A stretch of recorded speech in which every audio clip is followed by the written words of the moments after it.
Good afternoon, Rotarians and guests.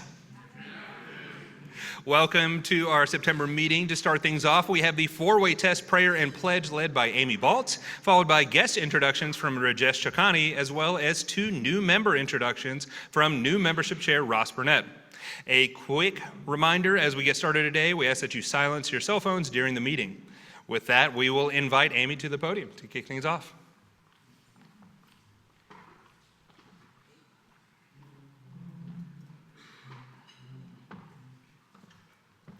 Good afternoon. Let's do our four-way test. Of the things we think, say, or do, is it the truth? Is it fair to all concerned? Will it build goodwill and better friendships? Will it be beneficial to all concerned? Please bow your head for the prayer. As we enjoy our fellowship today, let us be grateful for love of family and friends. Let us be respectful of others. Let us be open to learning new things. Let us be supportive of those in need. Let us be generous to those less fortunate, and to not forget service over self. Amen. And now the Pledge of Allegiance. I pledge allegiance to the flag of the United States of America and to the republic for which it stands, one nation, under God, indivisible, with liberty and justice for all. Thank you.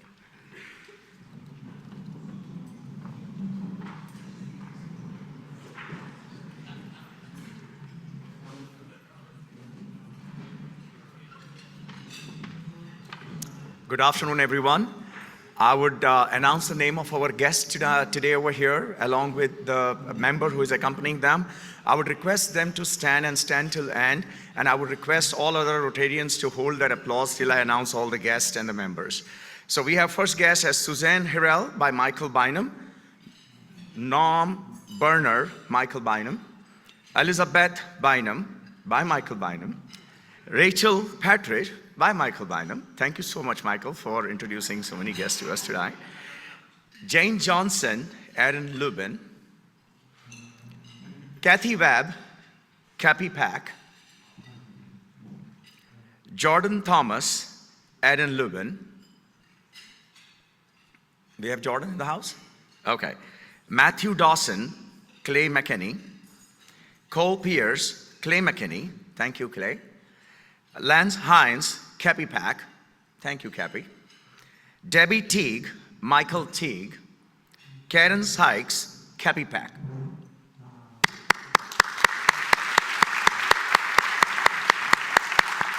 Thank you.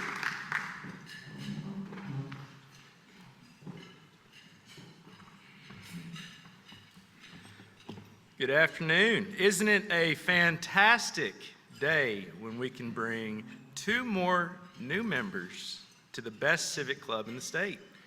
I'm pleased to welcome Frank Cuervo to Club 99. Frank is sponsored by Christian O'Neill, who's currently at Leadership Arkansas. So, Frank, come on up. Frank M. Cuervo is the new Director of Athletics for the Little Rock Trojans as of March 25th of this year. He brings a 26-year career in intercollegiate athletics marked by leadership roles across all Division I institutions, FBS, FCS, and IAAA. He has served in senior level administrative, fundraising, and comprehensive revenue generating roles at UAB, Missouri State, Indiana, and our rivals on the north, Missouri. Before joining UA Little Rock, Cuervo served as the Deputy Director of Athletics, Chief Revenue Officer at the University of Illinois, Chicago, where he played a pivotal role in community engagement, driving revenue, fundraising, and building championship caliber programs. His efforts contributed to significant growth in ticket sales, donor engagement, and overall athletic success. Some of his notable career successes include securing invitations to join prestigious conferences, spearheading facility upgrades, and boosting academic achievement among student athletes. I am also pleased to welcome Phil Brandon to Club 99.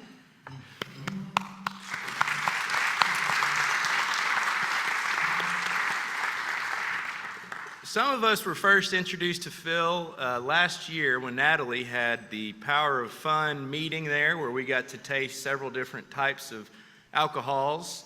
It was a fantastic time. Thanks for having us, Phil. Phil is sponsored by Julie Brandenberger and Natalie Godotti. He is the founder and CEO of Rocktown Distillery. Phil is one of many who lost their job, Altel Verizon, during the 2009 global turndown. He decided that rather than look for a new corporate job, he would use his passion for whiskey to build something long-lasting and a legacy for future generations, and started the first distillery in Arkansas since Prohibition. He has won multiple double gold medals for his bourbon and gin at the San Francisco World Spirits Competition. He won the U.S. Micro Whiskey of the Year in Jim Murray's Whiskey Bible and achieved ratings as high as 94 on his vodkas. Rocktown's products are distributed in Arkansas, Tennessee, Colorado, Kentucky, Maryland, Delaware, D.C., New Jersey, Massachusetts, Connecticut, Georgia, Illinois, Florida, Texas, California, Washington, and Oklahoma. My goodness, that's a lot. Phil has some familiarity with Frank's Trojans, as he earned his MBA from UA Little Rock. A fifth-generation Little Rock native, he serves on the board of trustees of Asbury United Methodist Church, the Quapaw Central Business District Number 5 Board, and is currently president of the board of directors of SOMA 501, a 501c3 nonprofit organization dedicated to promoting and enhancing economic development, public relations, historic integrity, and quality of life for the citizens of the SOMA neighborhood. Please help me in welcoming Frank and Phil to Club 99.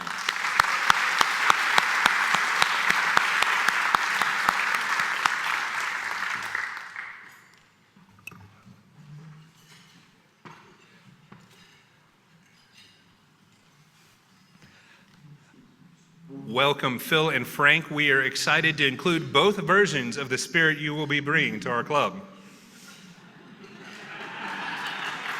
Thank you. I'll see myself out. And thank you, Amy and Rajesh. Rajesh got to serve a dual role today, not only introducing our guests, but also greeting our members up front, along with Rick Fleetwood, Mallory McClure, and Pamela Smith. Thank you all for the smiling faces up front. A quick congratulations are in order for Dunbar Magnet Middle School for becoming a community school, announced just yesterday morning. Our club has had a focus on Dunbar since the Dunbar Thrive initiative under past President Hank Kelly in 2020. We are proud that they continue to find better ways to serve their students. As the newest of 8 community schools in the Little Rock School District, they can now use student family feedback to become neighborhood hubs that support the community and ensure that students and families have the tools they need in the form of academic, physical, and emotional support. Congrats and go Bobcats. Our next volunteer event is the long-standing partnership we have with the Camp Aldersgate Fish Fry.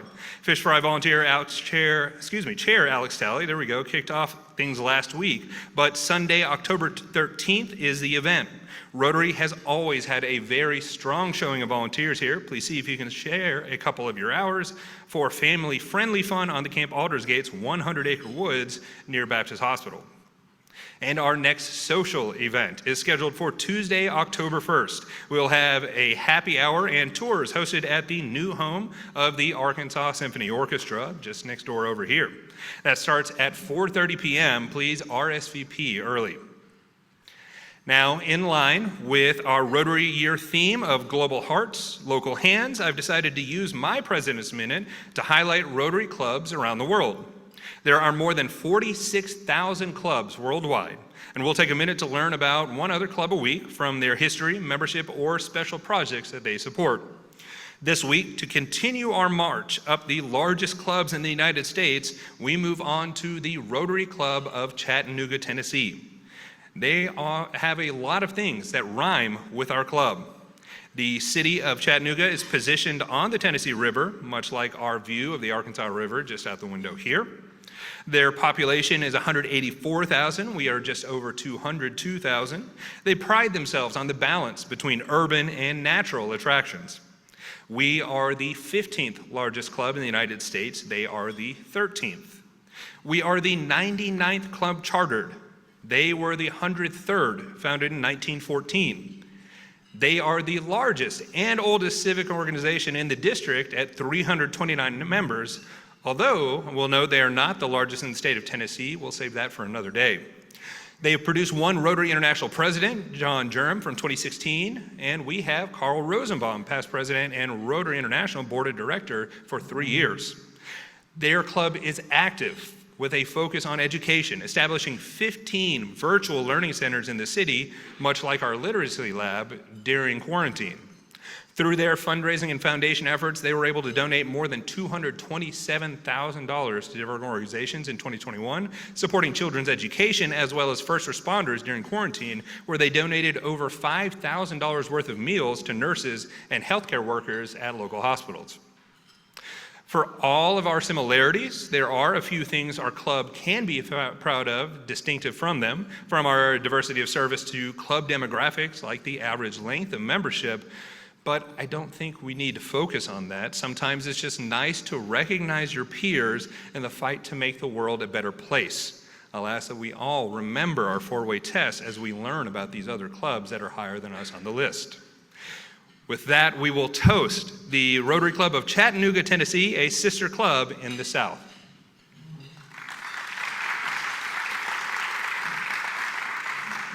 With that, I will invite Cappy Peck to the podium to introduce today's program. Please help me welcome Cappy.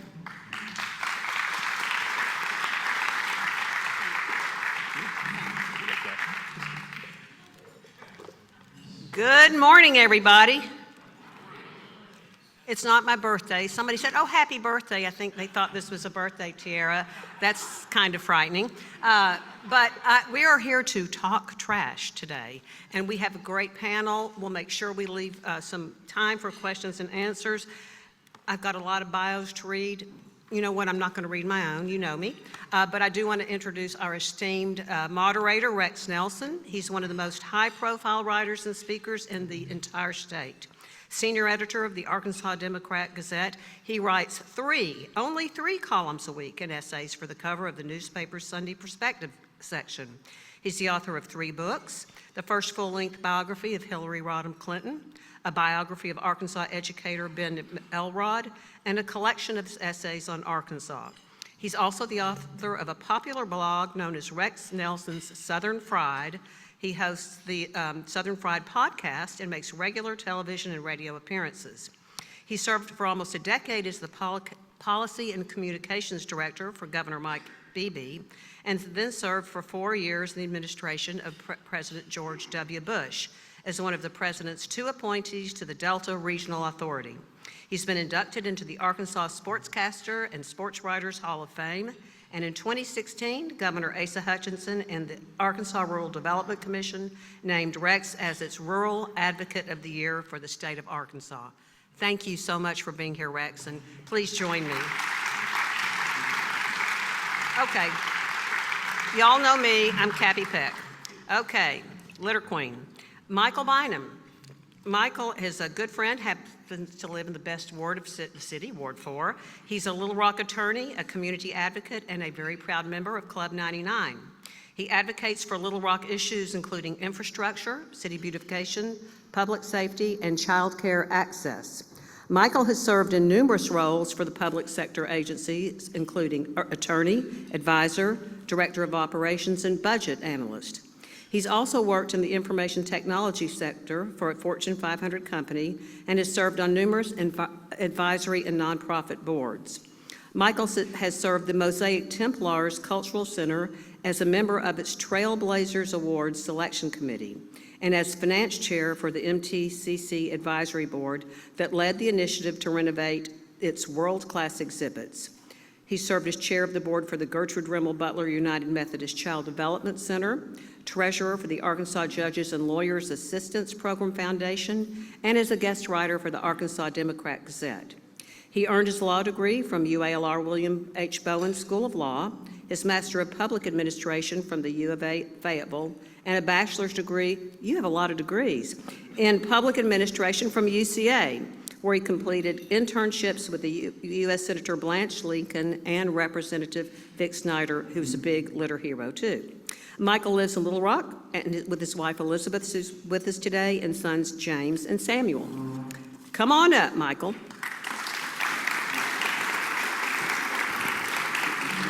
Next, I'm happy to introduce Lenny Massinelli. Lenny began her work with the City of Little Rock in October of 2019, but has championed sustainability efforts in Central Arkansas for over 30 years.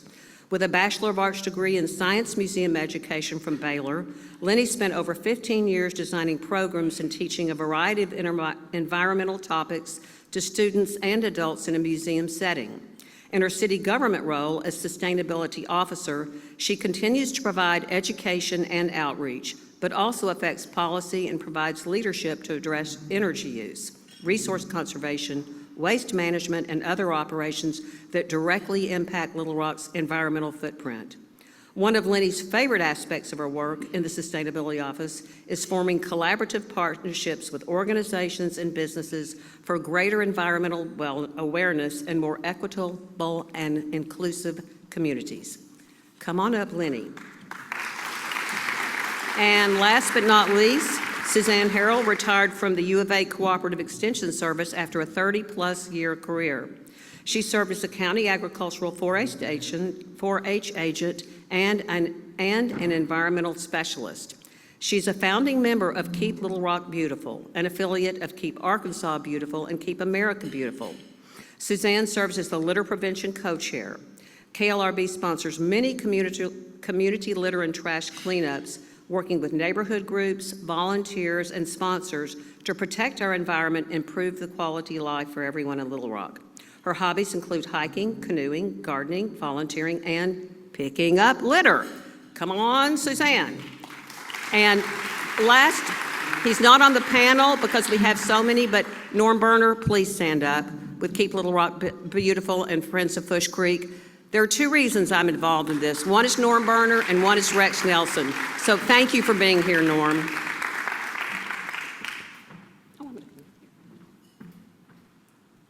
Good afternoon. Let's get on with the program. So we have plenty of time because we have plenty of panelists today.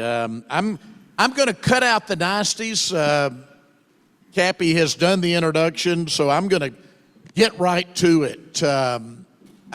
We will talk about the litter czar's uniform here, but I consider this much more a serious program than a fun program. I mean, we want you to have fun, but we've got a crisis in Little Rock, and it's a trash crisis. It's not only litter, it's graffiti, it's junk in yards.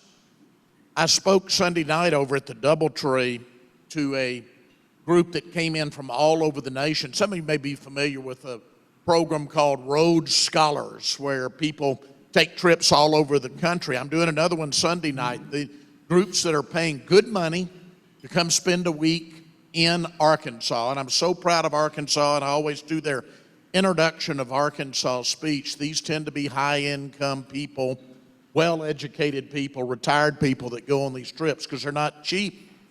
And I sometimes wonder what they think about our city because they spend several days here in Little Rock. And as I travel the state and write columns about the state, one of the things that I do is I try to put myself in the shoes of a visitor, a first-time visitor, and look at a place as if I were new. We get used to things and we don't notice them anymore.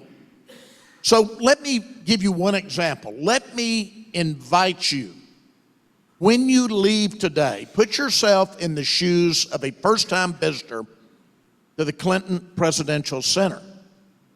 When you take the elevator down, look out the window and see one of the first things you notice. You know what it is? It's burnout marks in the circle. Black burnout marks in the circle in front of one of our crown jewels, our presidential library. Just one example. Cappy and I've had this discussion many of times. I've come downtown from my home in West Little Rock down Cantrell every day.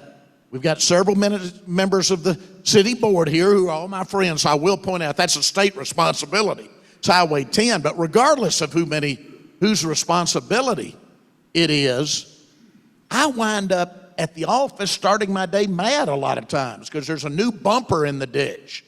or there's a refrigerator in the ditch.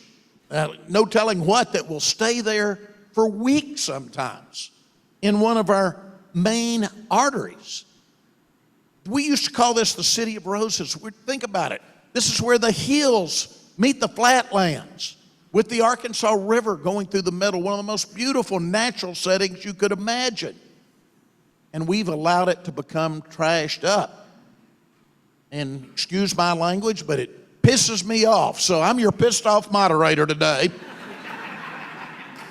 And with that, we'll get to our panelists. And do let me add one thing. Like I said, I consider myself among friends here. I know most of the people in this room. We need this club involved. I know you're involved in a lot of things, but you are the largest, most influential civic club in the state of Arkansas. There's not a close second. We need you involved. So, Cappy, I'm going to start with you. You proclaimed yourself the litter czar. Thank God we needed one. We are starting a new litter campaign. What inspired all of this? Well, Rex, you're a hard act to follow, but I'm pissed off too. And I'm so pissed off that I self-appointed myself the litter czarina. You'd written a couple of letters to the city board. We all got them. Nobody said anything. Finally, one day, I was pissed off. And I said, I know y'all are getting these letters about the trash, and let's talk about it. And people were sort of quiet, and I finally just said, okay, I'm going to get involved, and we have the steering committee now, and we are going full force. We launched the campaign just this past Saturday at Murray Park at a Keep Little Rock Beautiful cleanup. This is our second unveiling to tell our story, and this is going to require a partnership especially with businesses. We live in one of the most beautiful cities in the world. It's just magnificent. And look at how we're treating it, like people don't care. This is a huge piece of economic development. If Jay Cheshire's bringing a new company to look at maybe going in somewhere and they see litter everywhere, or if UMS recruits a doctor to move here and they see trash on the streets and code violations everywhere, and it's just not the way to take care of the city.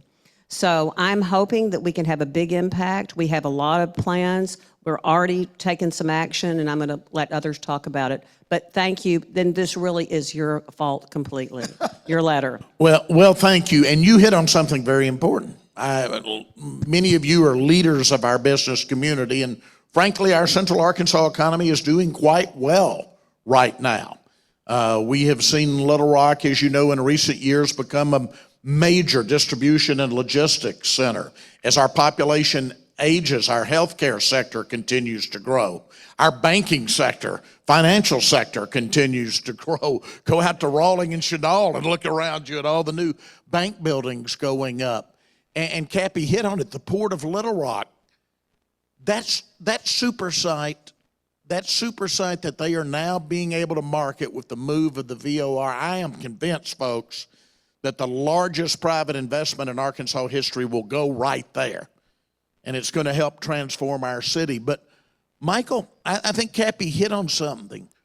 First impressions are important. The look of a place is part of economic development, is it not, in the 21st century? You're absolutely right, Rex.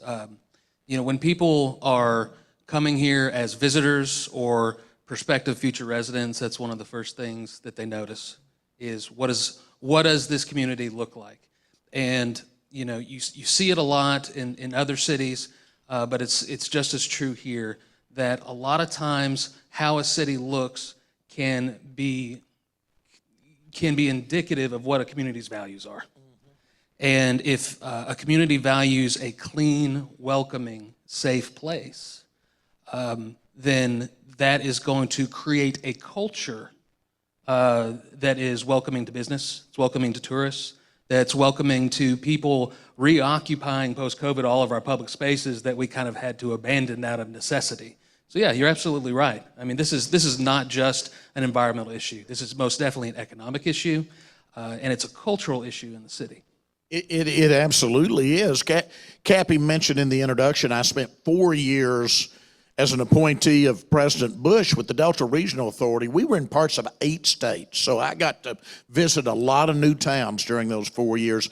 And when I was speaking in a town, I would get there about 2 hours early and drive around.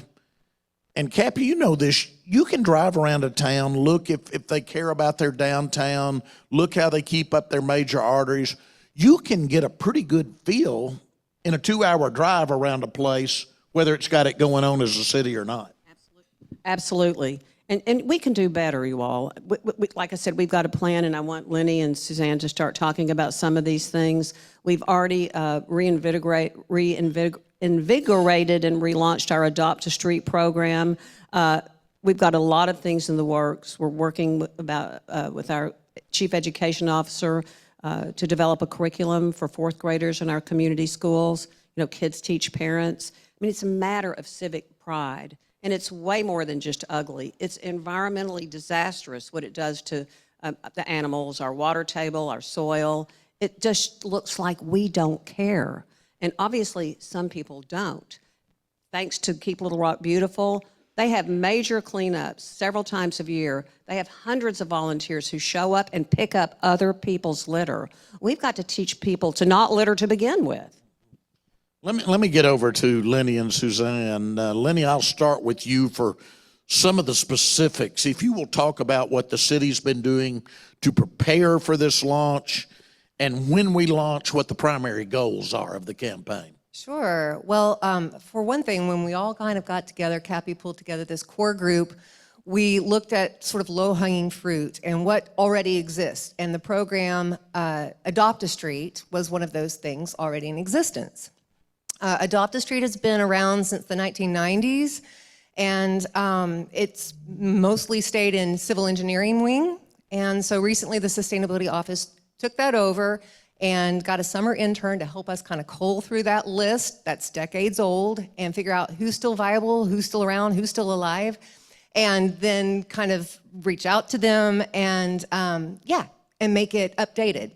So that's been the first thing, and that's been huge. We've been able to establish a relationship again with people who care and want to continue. So all that information is on the website. It's also on Keep Little Rock Beautiful's website. So that was first thing. And so then, went on to do some of the things and start talking about some of the things that Cappy mentioned, like with community schools and how to get programming out there to kids. And look at the demographic, too, of who is littering the most, which tends to be folks ages 35 and under. And I noticed that in my personal cleanups because I've adopted a street with my family, and it's the usual suspects. It's the fast food cups and containers, cans, cigarette butts, it's that kind of thing. So anyway, that's where we started with Adopt a Street. And Suzanne might want to speak more to some of the developments with the library system. Of course, Keep Little Rock Beautiful is one of our goals has been for a litter-free city. So we welcome any and all cleanup efforts through the Adopt a Street, the Adopt a Highway, through our efforts, or for, people that are just out walking around. Please pick up that litter when you see it. One thing we're really excited to announce is Keep Little Rock Beautiful was granted some litter kits from Keep America Beautiful this year. And we have reached out to the Central Arkansas Library System about placing our litter kits in public libraries. So we are pleased to announce that every branch library in Little Rock will have 5 sets of litter kits. These will compose there'll be a litter grabber, so people don't have to bend over, a safety vest, and litter bags. In addition, for those that want to do larger cleanups, there will be a set of 25 litter kits at the D. Brown Library in Southwest Little Rock. So we're hoping, and people can check these out with their library cards. So we're hoping that at this access that, we will get more people out taking care of the city. we're asking these people that check out the litter grabbers to report their good deeds. They're going to be able to scan a QR code and report what they have picked up, how many blocks they picked up, how many bags of litter, so we can assess what the public is helping us do. Ideally, we want people just don't litter. I mean, didn't you learn that in kindergarten? And one thing I do want to add, when you do see someone littering, Keep Arkansas Beautiful has a toll-free number that you can call and report. It goes to the state police, and you report the tag number, and then the litterers will be sent a letter saying, you were seen littering. Please don't do it again. Thanks, Suzanne. I want to ask you while you've got the mic on there. A year ago, since Suzanne and Norm are both here, it was right at this time because the leaves were just starting to turn. They got me out on Fush Creek, and I'd never been on the water. I've lived in this city the last 35 years since moving back to Arkansas from Washington, D.C., and it was absolutely gorgeous. We put in at Interstate Park. Within a few minutes, the Interstate 30 traffic, you couldn't hear anymore. We could have been in deepest Arkansas Delta, hundreds of year-old cypress trees, and yet all of our trash flushes into that creek, and they've done marvelous efforts there. We've got an 1,800 acres wetland that could be just a model for other cities across the country. Suzanne, I know you've spent a lot of time on that too. People out here may be saying, I do need to get involved. I want to get involved. What got you involved initially, and how did you get involved in these kind of efforts? Oh, I've always been involved in these kind of efforts. When I first moved to Arkansas in the mid-'70s, I was a county 4-H agent here in Pulaski County. And the county judge reached out to our 4-H kids about doing some cleanups, because the 4-H kids, we really strongly encourage them to do community service. And I remember one of our county judge had a program called Plant a Dump, where the county would go in and clean up an illegal dump out in the county, and then my 4-Hers would go in and plant trees on those dumps. So that was really how I got involved way back when. Yeah. It strikes me, we've talked about this, Gappy, when I've had you on the podcast, that some of us in this room are old enough to remember Lady Bird Johnson and her Keep America Beautiful efforts and all of the television ads when we were kids, and not just as a city, but through the years, it seems we somehow got away from that as a country, did we not? We did, but we're hoping to reinvigorate that now, and I think education is going to be so key, and that's why I'm so excited about our community school model and teaching these kids how to train their parents and their friends to not litter to begin with. It's a huge undertaking. I don't expect it to just disappear overnight, but we've got some great plans. Michael can touch on a few things, but we need your help, Rotary. We do. We need to partner with businesses. There's not an unending fund of city monies that we can use to devote to this, and it's not that we need a lot of money, but I'm visualizing murals downtown and bus wraps and influential people walking around with our branded shirts and neighborhood cleanups and involving POAs and HOAs. We've got a lot of opportunities with National Night Out coming up to enlist people to just show a little love to our environment. It's such a beautiful place, but it doesn't look pretty right now. In Fush Creek, it's an amazing treasure. It is. Some of these pictures you're seeing, that's Fush Creek There right you there. go. If you all will look at those monitors, that is where all that damn trash that people throw out and go into the street drains drain into the Fush watershed. It is awful. And we've got trash booms out there, but we can do better. I'm not blaming anybody here if I sound like I'm accusing, but we've got to do better. Well, and if I can, I got convinced to go out onto Fush Creek as well. And when you go out there and you see that, two things happen. Number one, you get, if you're like me, you get an emotional response. That was a pretty emotional thing, seeing the enormity of the trash that flows into Fush Creek, collects, and just destroys the environment. The second thing, Michael, just go ahead and say I'm pissed off, and that'll make it 3 for 3. I'm pissed side off. of the table. I'm pissed off. And the second thing is you realize this is a systemic problem. It's a problem that's going to require us to rethink the way we address litter, the way we address trash, and the way we take care of our city. So that's why it requires everyone. That's why we're talking to you, is because y'all are the civic, business, and organizational leaders of this city and of the state.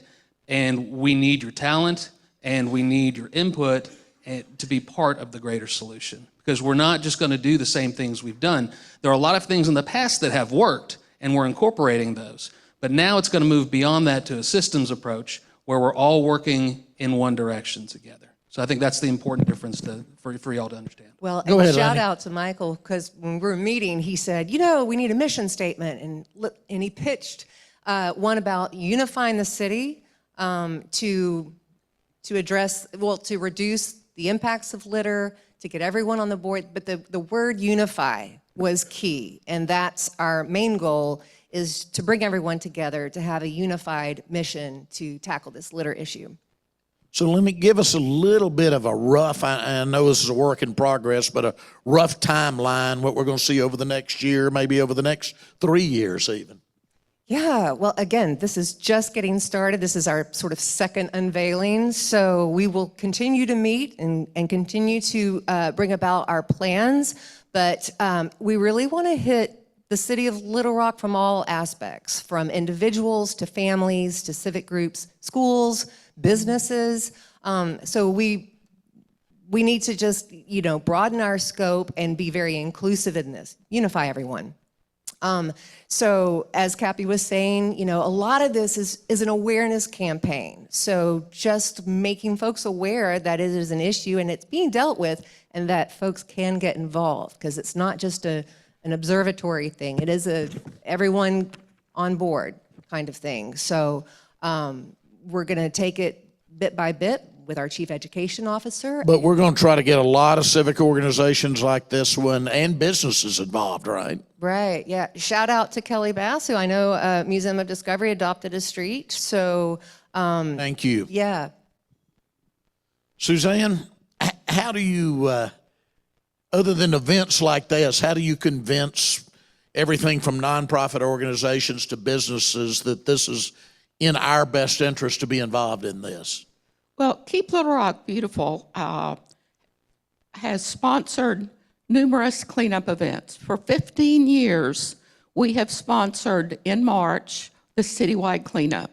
We reach out to neighborhood associations, POAs, civic organizations, churches, and businesses to get involved with us.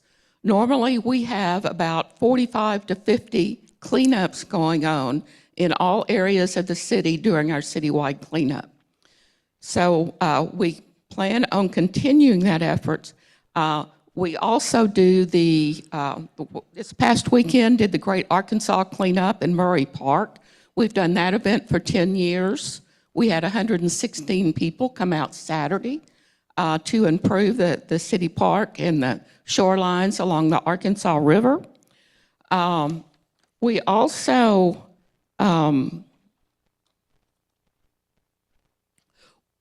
Keep Little Rock Beautiful has adopted a street. Many, many years ago, we adopted Capitol Avenue from Woodlawn all the way to Ferry Street. And just a few years ago, we adopted a mile of highway through the Adopt a Highway program on South Arch Street out by Interstate Park.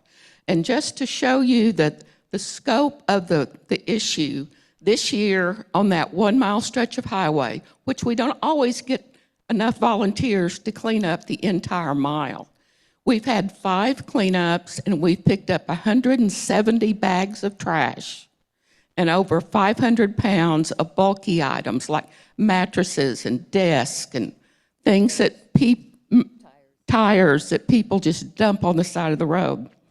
So You know, we encourage everyone to come join us at any of our events, but you don't need us. You can get out and organize your own events, create the awareness that, yes, we got a litter problem in Little Rock and that we need to do something about it. Well, Rex, may I say Go one ahead, other thing? please, Yeah, please. So you can't manage what you don't measure. And so one of the ways in which we're going to measure this is through our already in existence 311 service, which is on our, www.littlerock.gov. And so you can click on that. You can also call 311. You can also download the app on your phone. And there's a service request that is litter along city streets. And so that helps us map out where litter is being called in, where those hotspots are. And so we want to see reductions in those service requests, and we want to see increases in adopt a street, adopt a park, adopt a trail, participation, and other things that Keep Little Rock Beautiful is mapping out with their litter audits annually. So there's data there that we'll be paying attention to help us understand how we're improving and the effectiveness of the campaign. Yeah. I love Little Rock. I raised my kids here. I spend too much time, in fact, gigging the Little Rock haters. You know who they are out there around the state. In fact, I'll admit, full admission, when the Razorbacks were down 14 on Saturday, I posted just to gig those people. Maybe we should move all the games to Little Rock. They seem to play better there. But Michael, back to that though. You touched on this a minute ago. We do this well enough and good enough over a period of years. It could change the whole culture of the city, could it not? And instill a lot more pride in the city of those who live here. It really could. And let's talk for a second about beyond litter and beyond trash, because, this is think about what you personally is your most cherished issue, the most important issue to you. Most likely it's probably a systemic issue.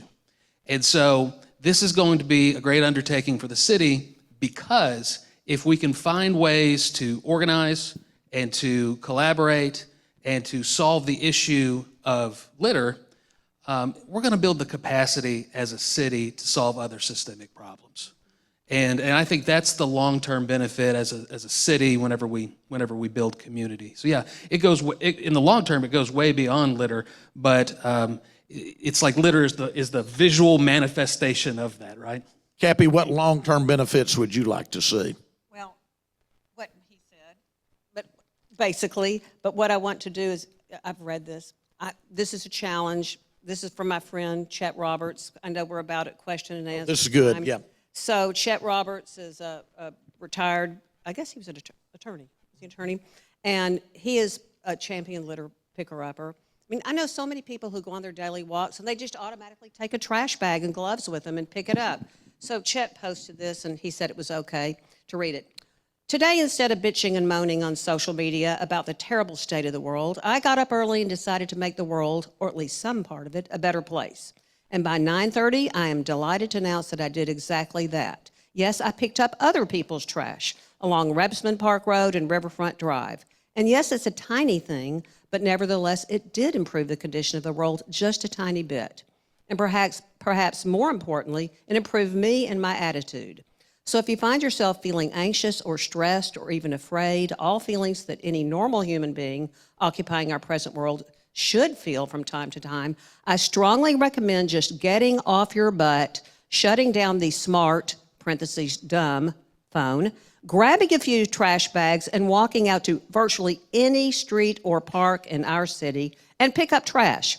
Yes, I promise you that if you do this once, you will experience such a rush of good feelings, you'll be hooked and return to do it again and again, all to the benefit not only of your community, but of yourself. So let's get going and make the world a better place today. It's true. It's so easy. I pick up trash when I see it, but let's get to the point where we don't even see the trash. And it's going to take a village. And I'm so happy to be here because I know a lot of y'all are a lot smarter than I am and probably have some great ideas, and we are open to those. But we've got to partner, I think, with businesses, Rex. We absolutely have to. We've got to get the message out to kids because kids teach their parents, and we've got to clean the city up. It makes Exactly. me want to cry sometimes. It really does. Me too. And it pisses me off more than anything. Me too. I was going to get to that, Lenny, in that I so love these efforts starting young, teaching kids better again. But it's not either or, it's all of the above, because we're always going to have people who throw out trash, just like we're always going to have criminals, which is why we're always going to have a police department, despite our best efforts. So it's got to be both. It's got to be training that, but we're still going to have to pick up after others, aren't we?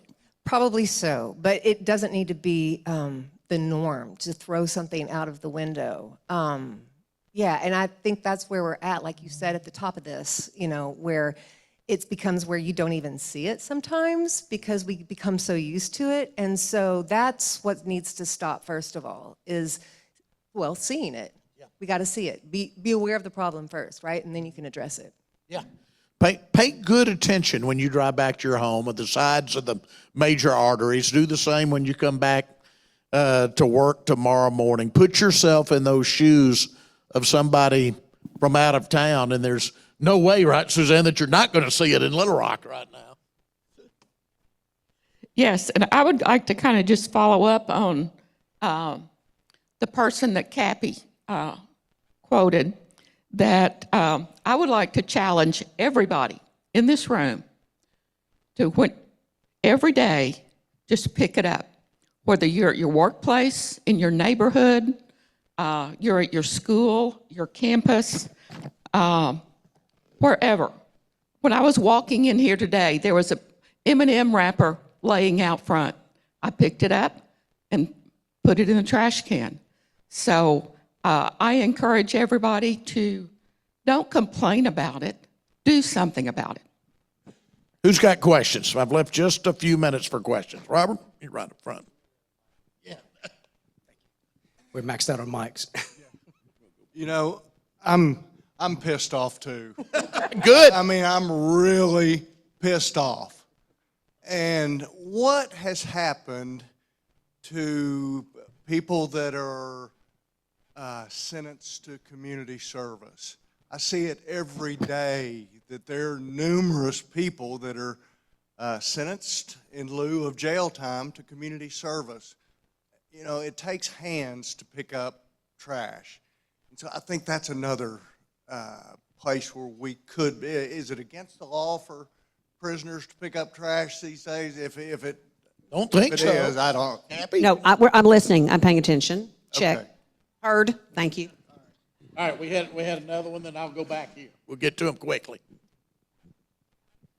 One of the things that pisses me off is the graffiti culture, because that's not an accident. That's the deliberate defacing of the city. What do we do about that?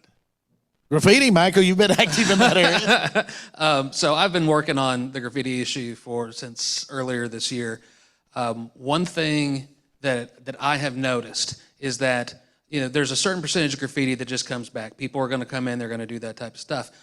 But the key is early detection and removal. And the quicker you're able to do that, the more likely the folks are to move on. Why don't we have an award system that turns the sorry bastards in that are doing that, and prosecute them? That's a good question. I mean, everybody in this room would put money up to pay to.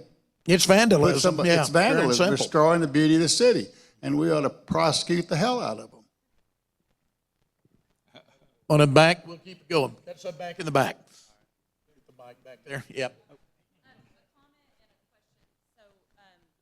My Girl Scout troop, we've done recycling with Lenny, and then we've gone to a cleanup day and picked up along the creek. And I will tell you that if you haven't taken your kids or your grandkids out to do a cleanup, that's the best thing, because just grab them, grab some friends, take them, because my girls were shocked when they saw that creek, and they were like, oh my God, who does this? What, they were just blown away. And I think you got to get to that young generation and they have to see it with their own eyes and be a part of it to understand, oh gosh, we don't want this for our city. So I think that's really important. And then Lenny, I was wondering where recycling does play into this and kind of that piece of the puzzle. Sure, yeah.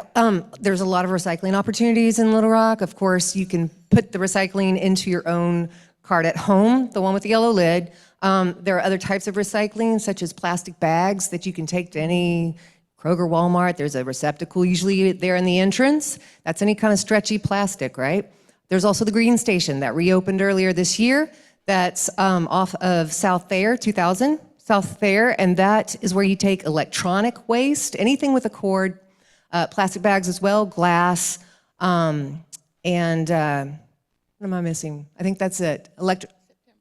And hazardous waste, household hazardous waste. Also, September 28th at the Little Rock Zoo is our third Little Rock Recycles Day event this year, and there's a big roll-off for anyone who maybe lives in a place that doesn't have a home recycling cart. There's single-stream recycling available there, as well as electronic waste, glass, documents that needed to be shredded. They're on the spot. Goodwill, bicycles to donate, to be refurbished and given back out to the community. So lots of recycling opportunities.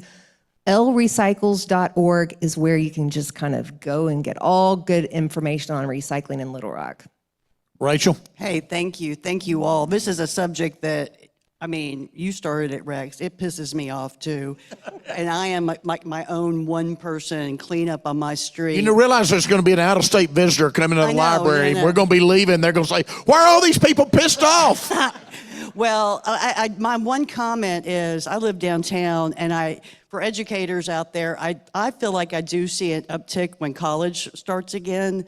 I see a lot of Sonic, McDonald's, that kind of stuff on my street. But I did have a question. Cantrell and Markham, they are incredibly dirty, but they're also incredibly dangerous. And I don't know how you get out there and clean that up, especially that stretch on Cantrell from basically Riverfront Drive on to Episcopal School. That area is just awful. But I'm not going to get out there and endanger my life. So State basically has to block off the right lane. You'd have to do that. And you know, again, it's an awkward, well, not awkward, it's just the reality of the situation. That's a state highway. And I don't know if we've actually done cleanups on Cantrell on state highways, have we, Suzanne? I've actually gotten into the trenches along Cantrell. Of course you have. Yes, along that ditch, yes, and cleaned up. Not safe. All right. Some of these Jerry, areas aren't safe. we're about to run out of time. Thank you all. This is so important. Let me take a risk. I'm a non-native Arkansan, but I love Arkansas. And I think too much of the pride of Arkansas relates to how the Razorbacks do, as opposed to. You're saying this in front of Rex Nelson? I am saying. No, I'm with you. I'm with you. We are the natural state. In terms of communication, though, Texas said, don't mess with Texas. I think we need something. If you're a true Arkansan, don't litter, or if you love Arkansas, don't litter. Something that gets their attention, because if you love the place, why would you do that? And the other thing is communication. I've participated in a number of things with the city, but communications back and what's going on has been kind of spotty for me. So I think there's a need there to do a little better with that. Yeah, I think what I've learned through advocacy is about the time you get tired of saying the message is about the time when it starts sinking in. So I think a big part of what Pick It Up Little Rock is going to be about is being able to set up a sustained effort that can be replicated and done over and over again over time to where it just becomes a part of the city's culture. And it's just it's an instinctive part of every group's priorities, every individual's priorities, and it becomes a point of pride. Well, I'd also like to point out, I would love to see Pick It Up Little Rock become Pick It Up Jonesboro and Pick It Up Fort Smith and Pick It Up, across, you name it, whatever the city, town, like everyone in Arkansas embrace that and borrow the logo and make it your own but we're piloting as the capital city and starting the whole idea. We got time for one more. I'm sorry. These folks will be around, I think, to answer questions afterwards. I always say I know the real Rotary rule. We did the points at the start, but years ago when I was a young sports writer, my first Rotary Club to speak to, the old guy, I asked him who invited me, I said, how long can I speak? And he said, You can speak as long as you want to, but we'll all be gone at 1 o'clock, so. No, you're about to go. Rachel, I've taken on part of West Markham Street. Every morning I'm out picking up, but one of the problems is, and this is really for the city, I would suggest cooperatively going to talk to the convenience store owners, the people who own the property. I go in, and of course the clerks, I ask them to put garbage cans outside, and nothing ever happens. There's some basic things that I think the city could encourage them to do. You're spot on. That's also something we've discussed, is convenience stores, fast food restaurants. Those are some of the biggest culprits or that's the litter that we see when we do cleanups. So yes. All right, thank you for having us today. Thank you for joining us and being pissed off about trash. Let's do something. Pick it up. Thank you, Rex, Michael, Suzanne, and Lenny for our program today. Thank you, Cappy Peck, for producing today's program. I think it's rare that we get language that's as foul as the litter in Post Creek, but very grateful for the passion that you guys bring to the table here today. Thank you so much. Thank you, and as a thank you to our presenters, we've commissioned local Arkansan Sage Holland, a master bead maker out of Mountain Home, Arkansas, to make a commemorative bead representing our Rotary Year theme of Global Hearts, Local Hands. Hopefully it'll serve as a pleasant reminder of your time with our club. Next Tuesday, we have an author event with Ayana Gray in collaboration with the Six Bridges Book Festival. With that, we are adjourned. See y'all next week. Great job. Oh, wow, all right.